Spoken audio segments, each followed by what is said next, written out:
Como é que eu reaproximo o meu filho de um alimento que está com, né, com essa seletividade alimentar severa? Uhum. Primeiro essa questão do nosso comportamento, né, mudar a nossa parte diante das refeições. A gente trabalha muito a escadinha do comer em consultório e é muito viável trabalhar isso em casa. O que que é a escadinha do comer? São degraus que essa criança precisa passar para até chegar no último nível, que seria o provar.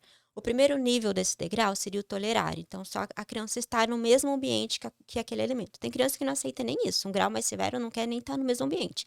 Chega em consultório, vê o alimento ali, chora, sai correndo, precisa tirar.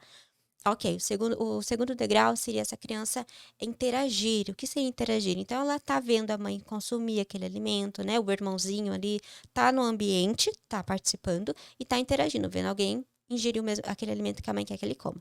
O outro degrau seria a criança aceitar, pelo menos tocar na comida, né? O que acontece? Os nossos receptores que a gente tem nas mãos é o mesmo que a gente tem na língua. Então, por isso que é tão importante a criança tocar, aceitar tocar. Mais um degrau seria cheirar, a criança aceitar cheirar aquele alimento, né? Assim, não adianta nada também a mãe fazer uma comida que não tem um cheiro agradável, né? A criança já é seletiva, ela também não vai aceitar. Então tem que ser um cheiro bom para a criança ter Sim. incentivo em querer comer. O outro degrau seria o provar. O que seria o provar? A criança pôr na boca, mas isso não quer dizer que ela vai comer de fato. Mas só o fato dela colocar na boca, ou então dar um beijinho, ou colocar e já cuspir, maravilha. Pensando naquela criança que não estava aceitando nem tolerar o alimento no mesmo ambiente, ela já está no degrau de provar, mesmo que ela tenha cuspido, ótimo. E o último degrau seria o provar, a criança colocar na boca de fato e engolir. Ah, mas como que eu vou fazer então isso em casa? O interagir, a gente pode estar trabalhando, por exemplo, com desenhos, né, de colorir. Leva ali o desenho do brócolis, da beterraba, da cenoura para a criança colorir, então ela já está interagindo. Ela está no mesmo ambiente, que é o desenho. Sim. O outro passinho, então, o passo do tocar. Leva a criança para a cozinha para te ajudar, lavar o tomate, lavar o alface.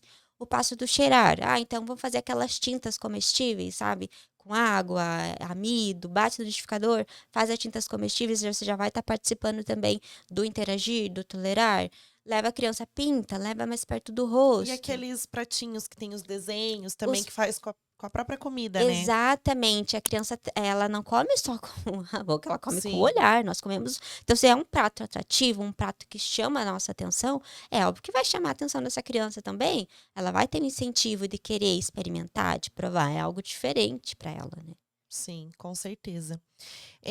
Por que que a gente fala, né, dessa questão de seletividade alimentar e a gente só envolve os alimentos? Não, tem as outras questões também, que muitas vezes que é externo. Então, a Uhum, gente entra nesse viés, porque é só o alimento, a criança não quer provar, não quer isso, mas o que que ela está fazendo, né? O que que tem ao redor dessa criança? Então, e uhum, uma das coisas são as telas, uhum, né?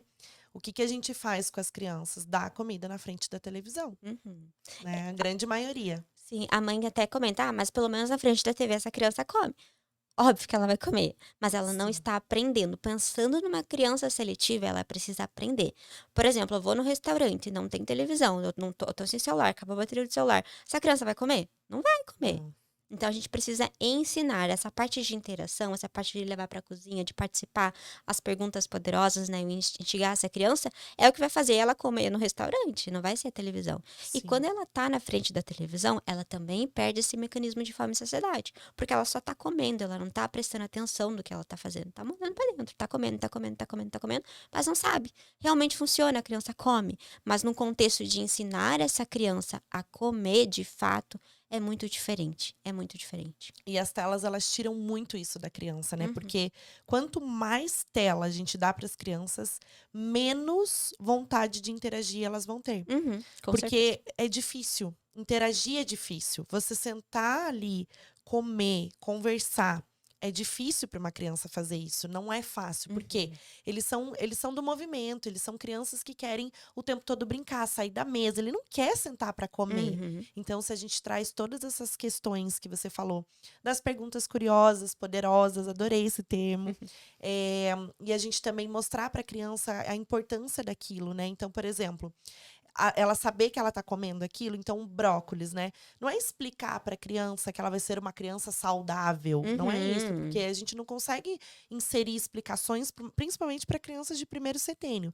Ela não sabe o que significa a palavra saudável. Sim, Mas a gente falar que vai fazer bem pra barriguinha dela, a barriguinha, sabe assim, coisas que levar com que a criança entenda que entenda. aquilo ali é bom pra ela comer. Sim. Principalmente, vai ajudar a gente falar até na hora do cocô, né? Porque Aham. ajuda a fazer cocôzinho, não dói a barriga. Então, tem essas questões, trazer mais pro sentimento da criança, não Sim, explicar.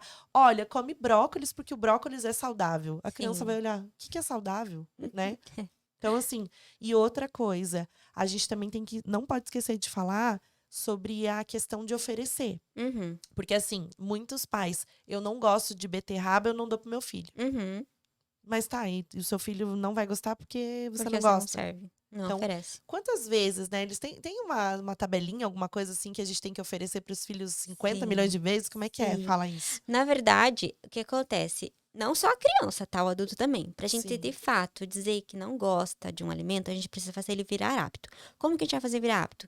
Oferecer 21 dias consecutivos aquele mesmo alimento, mas de formas diferentes. Também não vou ser todo dia a cenoura ali do mesmo jeito cozido. Não. Um dia eu vou ofertar cozido, no outro dia eu vou ofertar um chips de cenoura, no outro dia eu vou fazer um purê de cenoura. Então, mas a criança sabe que é a cenoura, porque você deu previsibilidade para essa criança, né? A gente leva no pressuposto que você levou essa criança para te ajudar na preparação, a fazer os chips de cenoura, a fazer o purezinho de cenoura. Então, a cada dia você vai fazer uma preparação diferente. Então, são 21 dias consecutivos para essa criança ser exposta a essa cenoura até ela criar esse hábito de comer. Vamos dar o exemplo aqui de uma barata. Você comeria uma barata? Não. De E jeito. eu também não gosto de comer tâmara porque parece uma barata. Você vê como a apresentação do alimento faz toda a diferença. Uhum. Eu olho a tâmara e imagino que eu tô comendo uma barata. Tipo Sim. assim, horrível, né? Agora imagine que você foi lá para Tailândia, lá tem o hábito deles comerem barata. Você tá lá, né, foi viajar, não tá encontrando restaurante de brasileira, Ui. comida brasileira, você se obriga a ter que comer uma barata, né? Digamos que você tá, o primeiro dia você não aceita. No segundo dia, você foi no restaurante que você foi ali, tava a apresentação muito feia, não chamou sua atenção, você ficou sem comer aquele dia, vamos usar esse exemplo. No segundo Você dia, vai morrer de inanição, né? No terceiro dia, você já morreu. no segundo dia, você foi em outro restaurante, a apresentação estava um pouco melhor, chamou sua atenção, você decidiu ali dar uma mordidinha na patinha da barata. Ok, aceitei essa mordidinha, mas ainda não gostei, cuspi e joguei fora. No terceiro dia, você não, vou em outro restaurante porque eu acho que vai dar certo. E nisso você já tá vendo todo mundo comer a barata, você tá interagindo com isso, todo mundo tá falando super bem, falando que é gostoso. Vou em outro restaurante, ok, vou me permitir comer um pouquinho melhor, porque a apresentação tá melhor, o cheiro tá melhor, né? Tá todo mundo elogiando, falou super bem desse restaurante, ok. Fui lá e comi um pedaço maior. Opa, chamou minha atenção. Beleza, mas ainda não foi 100%. No outro dia, voltei para esse restaurante, ele fez uma preparação totalmente diferente do que ele tinha me ofertado, chamou minha atenção, mas ainda eu aceitei comer. Amei. Entendeu? São dias que foram se passando. Sim. Você teve esse contexto onde as pessoas falaram para você que estava bom, o cheiro estava bom, a apresentação estava linda, né? Você foi instigada a ter curiosidade, ninguém te obrigou a comer. Você teve uma curiosidade de provar, teve experiências que não foram tão legais, mas a outra experiência foi boa.